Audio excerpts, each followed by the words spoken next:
दोस्तों, तुमने एक लड़की को प्रपोज किया लेकिन उसने तुम्हें नो बोल दिया। उसने कहा आई हैव अ बॉयफ्रेंड या उसने तुम्हें फ्रेंड जोन कर दिया। तो तुम इस मूवमेंट पर कैसे रिएक्ट करोगे? इस मूवमेंट पर 99% मर्द दो तरीके से रिएक्ट करते हैं। पहला, वो टूट जाते हैं और लड़की के आगे भीख मांगने लगते हैं, प्लीज मुझे एक चांस दे दो, मैं बाकियों जैसा नहीं हूं। दूसरा, उनकी ईगो हट हो जाती है और वो डिफेंसिव हो जाते हैं और गुस्से में लड़की को उल्टा सीधा बोलने लगते हैं, जैसे तेरी ये औकात क्या है, तेरे में इतना एटीट्यूड किस बात का है। इन दोनों ही सिचुएशंस में उन मर्दों ने अपना फ्रेम लूज कर दिया। उन्होंने दिखा दिया कि उस लड़की के एक छोटे से नो में इतनी ताकत थी जिसने इनका पूरा मेंटल बैलेंस हिला दिया। Welcome to the channel. आज हम बात करेंगे एक ट्रू अल्फा मेल के सबसे पावरफुल वेपन की, फ्रेम कंट्रोल। आज मैं तुम्हें सिखाऊंगा कि कैसे रिजेक्शन एक लॉस नहीं है बल्कि तुम्हारी मैस्कुलिन ग्रोथ का सबसे बड़ा फिल्टर है। अगर तुम एक नो को हैंडल नहीं कर सकते तो तुम एक हाई वैल्यू लाइफ को भी हैंडल नहीं कर पाओगे। Let's make your mind bullet proof. सबसे पहले समझते हैं कि रिजेक्शन पे हमें इतना दर्द क्यों होता है। ये तुम्हारा दिल नहीं है जो टूट रहा होता है, ये तुम्हारी ईगो है। इवोल्यूशनरी बायोलॉजी के हिसाब से हजारों सालों पहले जब हम कबीलों में रहते थे तो रिजेक्शन का मतलब होता था कबीले से निकाल दिए जाना, और जंगल में अकेले रहने का मतलब मौत। इसलिए हमारा ब्रेन आज भी रिजेक्शन को एक सर्वाइवल थ्रेट की तरह देखता है। तुम्हारा दिल तेजी से धड़कने लगता है और तुम्हें एंजाइटी होती है। लेकिन अब हम जंगलों में नहीं रहते। एक लड़की का तुम्हें रिजेक्ट करना तुम्हारी लाइफ को एंड नहीं कर देगा, ये सिर्फ एक ओपिनियन है। जब तुम रिजेक्शन को पर्सनली ले लेते हो तो तुम अज्यूम करते हो कि उसने तुम्हारी पूरी वैल्यू को रिजेक्ट कर दिया, लेकिन रियलिटी में उसने सिर्फ उस अप्रोच को, उस मूवमेंट को और तुम्हारे प्रेजेंट वर्जन को रिजेक्ट किया है। या शायद उसका अपना कोई इमोशनल बैगेज हो। लेकिन वीक मैन एक दूसरे इंसान के हाथ में अपनी पूरी सेल्फ स्टीम रख देते हैं।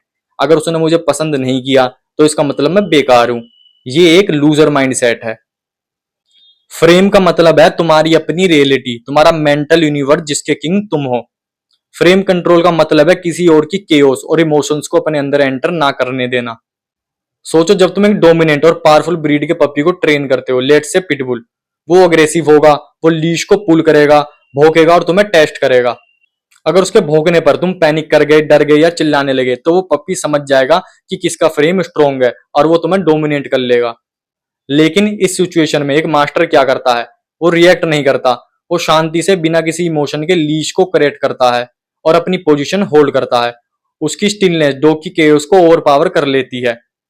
सोशल डायनेमिक्स और डेटिंग ऐसे ही काम करती है। औरतें हमेशा तुम्हारा फ्रेम टेस्ट करेंगी, वो तुम्हें रिजेक्ट करेंगी, वो तुम्हें शिट टेस्ट करेंगी और तुम्हें नखरे दिखाएंगी सिर्फ ये देखने के लिए क्या ये बंदा अपनी रियलिटी में ग्राउंडेड है या मेरे दो शब्द बोलने से इसका बैलेंस बिगड़ जाता है।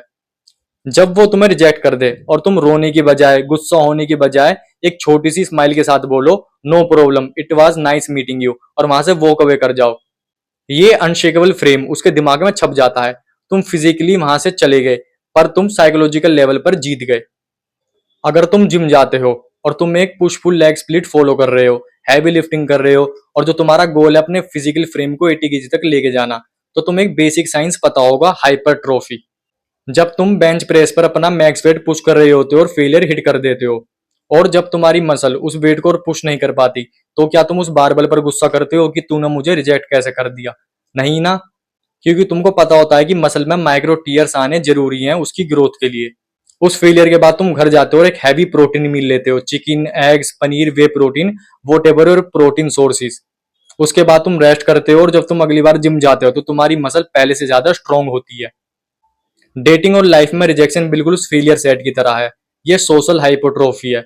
हर बार जब भी तुम रिजेक्ट होते हो और तुम अपने इमोशंस को कंट्रोल कर लेते हो तो तुम्हारी ईगो में माइक्रो टीयर्स होते हैं, और जब वो हील होती है तो तुम्हारा मैस्कुलिन फ्रेम पहले से 100 गुना ज्यादा स्ट्रॉन्ग, कोल्ड और ग्राउंडेड हो जाता है। और एक दिन ऐसा आता है जब तुम्हें रिजेक्शन फील ही नहीं होती। अब एग्जैक्टली करना क्या है जब सामने से नो आए? तुमको दो वर्ड्स याद रखने हैं, ग्रेस एंड डिस्टेंस। ग्रेस का मतलब है औकात नहीं खोनी है, कोई गाली गलौज नहीं, कोई गुस्सा नहीं, कोई रिवेंज प्लान नहीं। फॉर एग्जाम्पल, जब वो बोलती है कि मैं अभी किसी और को डेट कर रही हूँ तो तुम बोलोगे okay cool, all the best for your future. या अगर वो बोलती है कि मैं अभी रिलेशनशिप में आने के लिए रेडी नहीं हूँ तो तुम बोलोगे नो प्रॉब्लम, टेक केयर। और डिस्टेंस का मतलब है अपना ध्यान वहां से पूरी तरीके से हटा लेना। उसको इंस्टाग्राम पर स्टॉक करना बंद, उसकी स्टोरीज चेक करना बंद, जस्ट फ्रेंड बन के उसके आगे पीछे घूमना बंद। जब तुम उसको अपनी बैग दिखाते हो और अपनी लाइफ, अपने फिटनेस गोल्स और अपने पर्पस की तरफ बढ़ जाते हो तो तुम एक मैसिव स्टेटमेंट दे रहे हो। कि मेरा टाइम बहुत कीमती है उस जगह वेस्ट करने के लिए जहां मेरी वैल्यू नहीं है। रिजेक्शन इज ए रीडायरेक्शन, जो तुम्हारा नहीं है उससे चिपकना बंद करो। आज का टास्क थोड़ा अलग है, मैं चाहता हूं कि तुम कॉन्शियसली किसी ऐसी सिचुएशन में जाओ जिसमें तुम्हें नो सुनना पड़े। किसी स्ट्रेंजर से बात करो, कोई अनकंफर्टेबल रिक्वेस्ट करो, और जब वो तुम्हें रिजेक्ट कर दें तो अपने फेस के ऊपर एक स्माइल के साथ कामली थैंक यू बोलना सीखो। अपने नर्वस सिस्टम को रिजेक्शन के लिए नम कर दो। अब जब तुम्हारा फ्रेम स्ट्रांग हो चुका है तो कल हम बात करेंगे साइकोलॉजी ऑफ हाई स्टेटस। कैसे एक नॉर्मल लड़का एक रूम में एंटर करते ही सबसे ज्यादा रिस्पेक्ट और अटेंशन कमांड कर सकता है। अपने माइंड को ट्रेन करते रहो। वीडियो को लाइक करो, चैनल को सब्सक्राइब करो। See you in the next video.